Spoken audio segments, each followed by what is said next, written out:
থেকে জানাই সংগ্রামী শুভেচ্ছা। প্রিয় ভাইরা, প্রথম বক্তা থেকে শুরু করে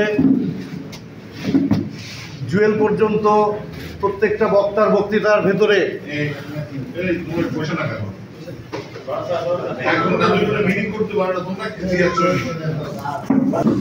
আমরা কমন একটি বিষয় খেয়াল করলাম।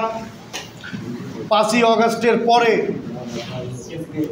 আমাদের দলীয় কর্মকাণ্ড, দলের শীর্ষ নেতা থেকে শুরু করে তৃণমূল পর্যায়ের নেতৃত্ব সকল পর্যায়েই হতাশা বিরাজ করছে এবং সেই হতাশার কারণ হলো 5ই অগাস্টের আগ পর্যন্ত ফ্যাসিবাদী আন্দোলনে যারা অগ্রণী ভূমিকা পালন করেছিলেন, তারা স্বপ্নের এক বাংলাদেশ গড়ার স্বপ্ন নিয়ে যে আন্দোলন, সেই আন্দোলনে যারা ত্যাগ স্বীকার করে জেল, জুলুম, নির্যাতন, নিপীড়ন সব সহ্য করেছিল, তারা 5ই অগাস্টের পরে দলের শীর্ষ নেতৃবৃন্দ থেকে শুরু করে বিভিন্ন পর্যায়ের নেতৃবৃন্দের আওয়ামী লীগকে পুনর্বাসনের যে প্রকল্প আপনারা গ্রহণ করেছেন, মানে আমাদের মধ্যেই আমরা যারা আওয়ামী লীগকে পুনর্বাসন করার প্রকল্প গ্রহণ করেছি, সেই প্রকল্প থেকে আপনারা সরে যান, নইলে এই হতাশা আরও বাড়বে।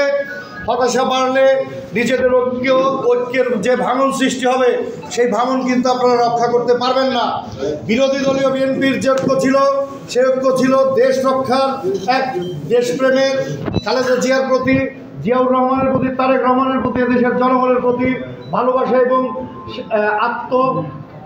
নিজের সেই আকাঙ্ক্ষার জায়গা থেকে এই আন্দোলনে সবাই আমরা শরিক হয়েছিলাম।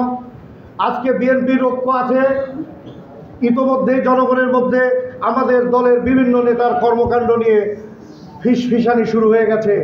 বিএনপি যে সুন্দর একটি ইমেজফুল দল, সেই ইমেজ আজকে ক্ষুণ্ণ হওয়ার পথে।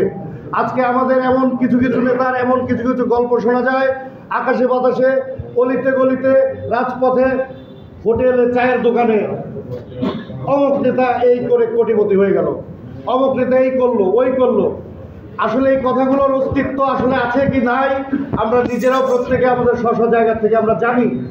কারণ 5ই অগাস্টের আগে আমার যে নেতা ছিল আন্দোলনমুখী, যে নেতা ছিল দেশের পক্ষে, অর্থাৎ পয়সাপাতি নেই পকেটে, কিন্তু আন্দোলনে ছিল অগ্রণী ভূমিকায়, আজকে তাদের অনেকেরই চকচকা চেহারা আমরা নিজেরাও খেয়াল করছি। আজকে আমরা যারা চকচকা চেহারা বানানোর জন্য ব্যস্ত হয়ে পড়েছি, দয়া করে আমি তাদের প্রতি অনুরোধ করছি, দয়া করে দলের প্রতি নজর দিন।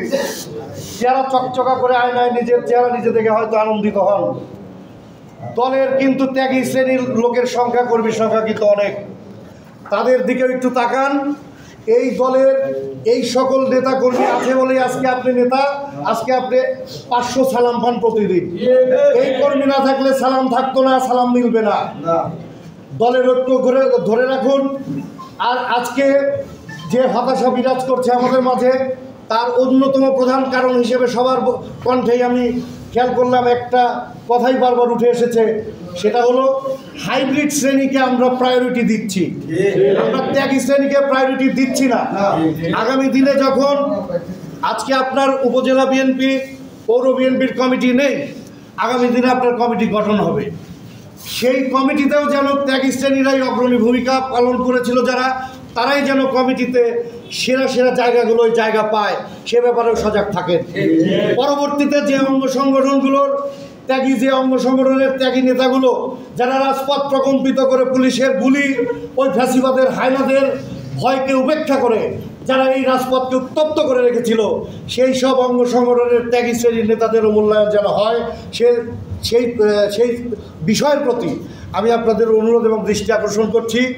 আমি আশা করব আমার এই বক্তব্যের কোথাও কোনো ভুল যদি থাকে আমাকে ক্ষমা করবেন, কিন্তু আমি দাবি করছি আমার বক্তব্যের যে অংশগুলো আমি বলেছি কাউকে ব্যক্তিগত আঘাত করবার জন্য নয়।